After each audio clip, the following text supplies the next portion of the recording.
Assalamualaikum warahmatullahi wabarakatuh. Apa kabar sobat sekalian? Semoga baik-baik saja. Jumpa lagi di channel Dialgo. Kali ini kita akan membahas tips kesehatan yang ada di sekitar kita ya, yaitu terkait masalah polip ya, polip hidung ya, bahaya polip hidung, kemudian penyebab hingga pengobatannya.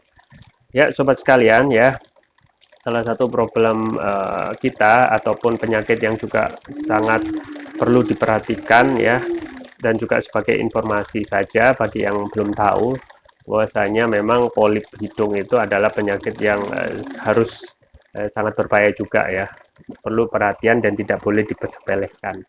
Polip hidung itu merupakan suatu kondisi ketika saluran hidung itu ada jaringan yang tumbuh ya, dan ini memang bukan non kanker ya. Tetapi tetap bahwasanya adanya polip di hidung itu bisa mengganggu kita dalam saluran udara dan lain sebagainya ya. Jika dibiarkan tanpa pengobatan ya, polipidem ini otomatis cukup serius karena kan beresiko menimbulkan komplikasi kesehatan, diantaranya adalah gangguan ketika kita menghirup udara dan lain sebagainya.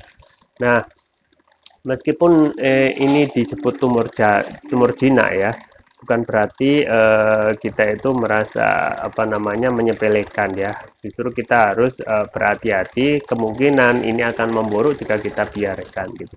Nah, apa penyebab polip hidung ini ya? Kalau kita melihat dari fakta, memang penyebab polip hidung itu masih belum ditemukan secara spesifik penyebabnya ya. Tetapi kemungkinan ada juga beberapa faktor yang mempengaruhi seperti masalah genetik ya.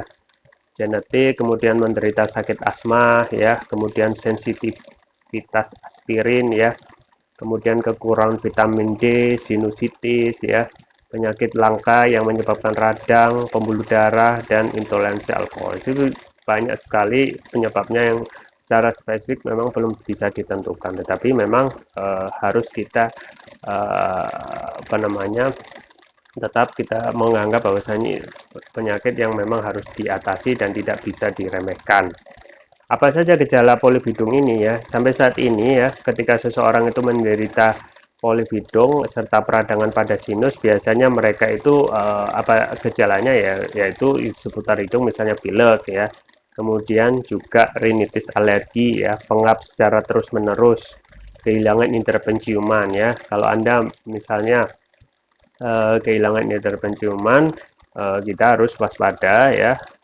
Ini bisa saja gejala polip itu akan muncul gitu ya. Kemudian sakit kepala berat dan lain sebagainya ya.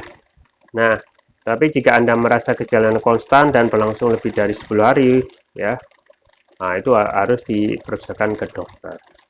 Kemudian bahaya polip hidung itu apa saja ya? Polip hidung itu dapat menyebabkan masalah kesehatan karena berisiko menghalangi aliran udara normal dan drainase cairan gitu ya, misalnya drainase cairan misalnya pilek ingus itu salah satu bentuk untuk imunitas ya itu terganggu, kemudian iritasi jangka panjang hingga peradangan gitu ya. Jika tidak disegera obati, bahaya polip hidung itu akan menimbulkan komplikasi serius. Yang pertama adalah memperburuk asma gitu ya. Kalau kita punya asma ya, ya ada kondisi polip hidung itu kronis dan menyumbat, memang harus segera kita diperiksa kepada ke dokter THT ya. Terlebih jika polip hidung ini menyerang bersamaan ketika asma kambuh. Nah, ini kondisi yang sangat berat yang dihadapi oleh penderita asma. Yang kedua adalah bahaya apa namanya polip hidung, yaitu apnea tidur obstruktif ya. Sleep apnea ini merupakan kondisi yang berpotensi serius di mana kita berhenti dan mulai sering bernafas saat tidur. Nah, ini juga patut di apa namanya difokuskan gitu ya. Yang ketiga adalah bahaya sinus atau polip, yaitu infeksi sinus ya.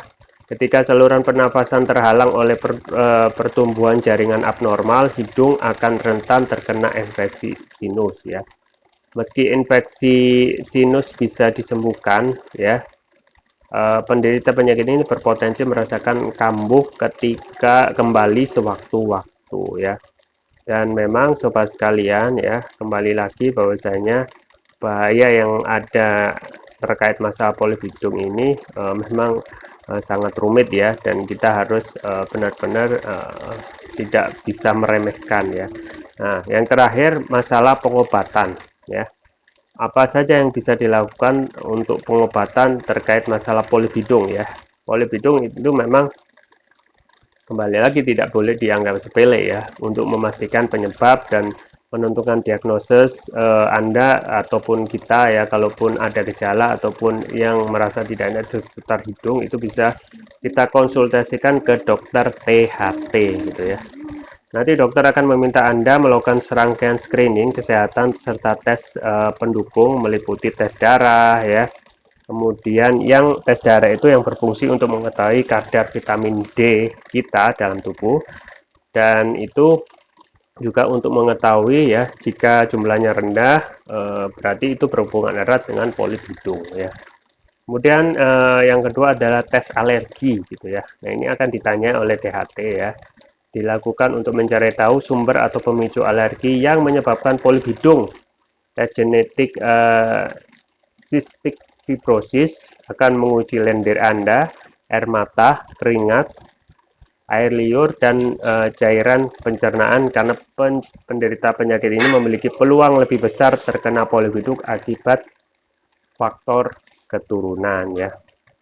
Nah, setelah serangkaian tes tadi ya, tes misalnya tes darah, tes alergi itu bisa dijalani ya, apa namanya, jika hasil tes itu menunjukkan indikasi bahaya polibidung, biasanya dokter akan melanjutkan ke tahap pengobatan yang menyesuaikan tingkat kronis penyakit tersebut ya. Jadi ada apa namanya, penyakit itu ketika melihat indikasi gejala dan juga bahaya yang kemungkinan akan diderita ya, itu istilah dokter akan mengklasifikasikan ini kronis apa tidak gitu ya. Kemudian juga setelah itu bisa mengkonsumsi obat-obatan seperti aspirin ya, sesuai resep dokter gitu ya. Dan sobat sekalian ya, memang polibidung ini adalah sesuatu yang harus kita apa namanya, dianggap sepele ya, karena polibidung itu kalaupun kita anggap sepele, itu bisa akan berefek pada hal yang lebih gawat atau menjadikan penyakit itu lebih kronis. Makanya salah satu yang saya rekomendasikan untuk menjaga kesehatan sehari-hari adalah konsumsi propolis ya. Nah, propolis ini ya adalah produk kesehatan sabu jagat. Yang saya rekomendasikan adalah TPR atau Turkish Propolis Rukia ya. Nah, ini memang sudah banyak testimoninya. Tidak hanya masalah sinusitis, tetapi juga untuk mengatasi masalah kesehatan yang lain yang berat, misalnya kolesterol, diabetes, dan lain sebagainya. Nah, ini mempunyai kelebihan, diantaranya adalah mempunyai teknologi nano ya. Teknologi nano itu adalah teknologi yang dapat meningkatkan penyerapan dan kelarutan dalam tubuh ya. Artinya dapat mempercepat penyembuhan terhadap penyakit gitu ya. Di sini juga sudah ada rupiah yang ada ya, bacaan-bacaan Al-Quran, artinya sudah dibacakan Al-Quran ya, dan ruqyah itu menjadi terapi kesehatan yang sangat dianjurkan. Kemudian apa saja manfaat dari TPR ini ya, diantaranya adalah dapat mengatasi permasalahan non medis ya, mengatasi penyakit non medis ya, kemudian untuk penyakit berat seperti kolesterol, untuk imunitas, asam urat, diabetes, stroke ya, batuk pilek ya, terutama juga masalah sinusitis, dan untuk hidung polip itu salah satunya bisa juga diterapi dengan Turkish Propolis Ruqyah. Kemudian untuk jantung, paru-paru, demam, dan lain sebagainya. Kemudian varian yang sebelumnya yang juga saya rekomendasikan adalah ini, Turkish Propolis yang biru, yaitu Turkish Propolis Ruqyah Brain. Ini untuk nutrisi ya, nutrisi otak ya, dapat juga membantu memulihkan stroke. Kemudian juga dapat membantu proses pertumbuhan pada anak remaja, kemudian dapat mengatasi sering sakit kepala berkelanjutan ya, vertigo, kemudian juga dapat meningkatkan kecerdasan pada anak dan remaja, sekaligus memudahkan anak dan remaja menghafal pelajaran. Keunggulan lain dari TPR atau Turkish Propolis Ruqyah ini sudah memperoleh sertifikat halal dari BPOM, sertifikat halal dari MUI, kemudian sertifikat dari INEA, International Nano Entrepreneur Association, atau Asosiasi Pengusaha Nano Internasional ya. Konsumsinya mudah, tinggal meneteskan TPR atau Turkish Property ini sesuai berat badan tubuh, misalnya berat badan tubuh itu 70 kilo, bisa meneteskan 7 kali ya, dan dikonsumsi 2 kali pagi dan malam ya. Pagi 7 tetes, malam 7 tetes. Untuk konsumsi terapi berat bisa dikonsumsi 3 kali pagi, siang, dan malam untuk kasus yang berat, misalnya asam urat, stroke, diabetes, dan lain sebagainya. Ya, jangan lupa untuk selalu menjaga kesehatan ya. Menjaga kesehatan imunitas diri dengan mengkonsumsi rutin Turkish Propolis Ruqyah ya. Bagi Anda yang juga kalau ingin berbisnis Turkish Propolis Ruqyah juga bisa, kami juga membuka peluang untuk menambah penghasilan Anda. Dengan minimal beli 3 itu dapat harga spesial cuma 630 ya, dengan hemat 120 Anda sudah mendapatkan bimbingan bisnis full ya, dan rutin untuk berjualan Turkish Property ya. Jadi ada dua manfaat, kita dapat membantu seseorang itu dalam hal kesehatan, yang kedua kita dapat berbisnis yang otomatis dapat menambah penghasilan kita. Ayo jangan lupa untuk bergabung ya, kalau mungkin ingin mencoba dulu produknya silakan. Setelah mencoba dan cocok, itu bisa bergabung untuk merekomendasikan kepada yang lain melalui gabung di komunitas Kapalpreneur. Kita berbisnis untuk menjual Turkish Propolis Ruqyah. Link pembelian ada di deskripsi atau bisa kunjungi toko online kami di Algo, di Tokopedia atau Shopee. Ya, itu yang bisa saya sampaikan. Semoga bermanfaat. Jangan lupa like, share, dan subscribe. Sampai jumpa lagi. Wassalamualaikum warahmatullahi wabarakatuh.